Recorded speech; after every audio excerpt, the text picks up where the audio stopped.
श्रीगुरवे नमः। ॐ विद्यारूपिणे नमः। ॐ महायोगिने नमः। ॐ शुद्धज्ञानिने नमः। ॐ पिनाककृते नमः। ॐ रत्नालङ्कृतसर्वाङ्गिने नमः। ॐ रत्नमालिने नमः। ॐ जटाधारिणे नमः। ॐ गङ्गाधराय नमः। ॐ अजलवासिने नमः। ॐ सर्वज्ञानिने नमः। ॐ महाज्ञानिने नमः। ॐ समाधिकृते नमः। ॐ अप्रमेयाय नमः। ॐ योगनिधये नमः। ॐ तारकाय नमः। ॐ ब्रह्मरूपिणे नमः। ॐ भक्तवत्सलाय नमः। ॐ जगद्व्यापिने नमः। ॐ विष्णुमूर्तये नमः। ॐ पुरान्तकाय नमः। ॐ वृषभवाहनाय नमः। ॐ सर्ववासाय नमः। ॐ पीताम्बरधराय नमः। ॐ मोक्षनिधये नमः। ॐ दैन्याधीशाय नमः। ॐ जगत्पतये नमः। ॐ विद्याधारिणे नमः। ॐ शुक्लधनवे नमः।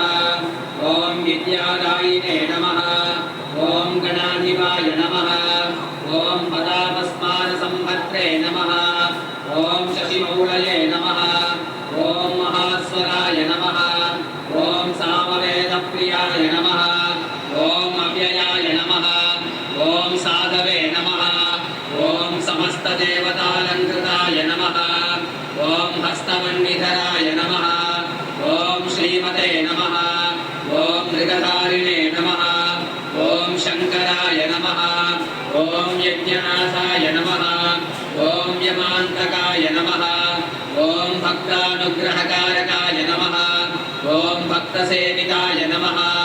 ॐ वृषभध्वजाय नमः। ॐ भस्मोद्धूलितविग्रहाय नमः। ॐ अक्षमालाधराय नमः। ॐ त्रिमूर्तये नमः। ॐ परब्रह्मणे नमः। ॐ नागराजालङ्कृताय नमः। ॐ शान्तस्वरूपिणे नमः। ॐ महारूपिणे नमः। ॐ अघनादीश्वराय नमः। ॐ देवाय नमः। ॐ मुनिसेव्याय नमः। ॐ सुरोत्तमाय नमः। ॐ व्याख्यानदेवाय नमः। ॐ भगवते नमः। ॐ रविचन्द्राग्निलोचनाय नमः। ॐ जगत्श्रेष्ठाय नमः। ॐ जगद्धेतवे नमः। ॐ जगद्वासिने नमः। ॐ त्रिलोचनाय नमः। ॐ जगद्गुरवे नमः। ॐ महादेवाय नमः। ॐ महानन्दपरायणाय नमः। ॐ जटाधारिणे नमः। ॐ महावीराय नमः। ॐ महामोहिने नमः। ॐ ज्ञानदीपैरलङ्कृताय नमः। ॐ व्योमगङ्गाजलस्नानाय नमः। ॐ सिद्धसङ्गसमर्चिताय नमः। ॐ तत्त्वमूर्तये नमः। ॐ महासारस्वतप्रदाय नमः। ॐ योगमूर्तये नमः। ॐ भक्तानामिष्टफलप्रदाय नमः।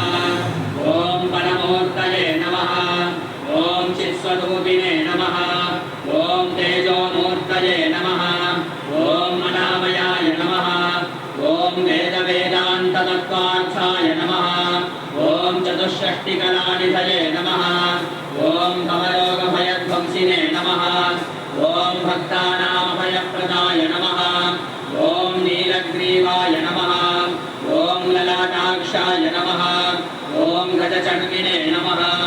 ॐ ज्ञानदाय नमः। ॐ अरोहिणे नमः। ॐ कामधरणाय नमः। ॐ तपस्विने नमः। ॐ विष्णुवल्लभाय नमः। ॐ ब्रह्मचारिणे नमः। ॐ सन्न्यासिने नमः। ॐ गृहस्थाश्रमकारणाय नमः। ॐ दान्दाश्रमवदां श्रेष्ठाय नमः। ॐ सत्यरूपाय नमः।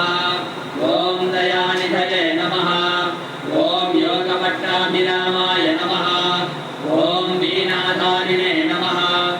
ॐ विचेतनाय नमः। ॐ मणिप्रज्ञासुखाधारमुद्रापुस्तकधारणाय